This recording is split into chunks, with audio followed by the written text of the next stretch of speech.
প্রথমেই বাংলাদেশ তোদেরকে বলি, কয়েকটা কথা বলি। তোরা নেপালের কাছ থেকে খেলা শেখ।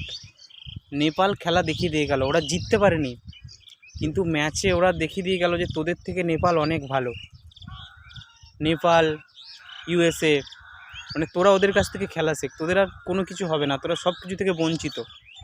তোরা নিজেরাই তোদের দেশের মধ্যে কী সব কাপ শুরু করেছিস, সেসব নিয়ে আমাদের কোনো মাথা ব্যথা নেই। কিন্তু খেলা যদি শিখতে হয় তো এই লেভেলের খেলা শেখ, যাতে প্রতিপক্ষকে টক্কর দিতে পারিস। তোদের দ্বারা আর কিছু হবে না, ঠিক আছে? এটুকুই বলার ছিল। আর এর থেকে বেশি কিছু আর বলবো না। যাই হোক বন্ধুরা, ভিডিও যদি ভালো লাগে অবশ্যই সাপোর্ট করো, চ্যানেলটা সাবস্ক্রাইব করো, এবং আমায় তোমরা সাপোর্ট না করলে কিন্তু আমি এগিয়ে যেতে পারবো না। তো চলো, ভালো থেকো, আর অবশ্যই আমার ভিডিওগুলো দেখো এবং ভিডিওগুলো শেয়ার করো, এবং বাংলাদেশ প্রত্যেকটা মানুষের কাছে ভিডিওটা পৌঁছে দাও, ঠিক আছে? ওকে, চলো সবাই ভালো থেকো, এবং চ্যানেলটা অবশ্যই সাবস্ক্রাইব করো, লাইক করো, এবং একটু কমেন্ট শেয়ার। চলো বন্ধুরা, ওকে।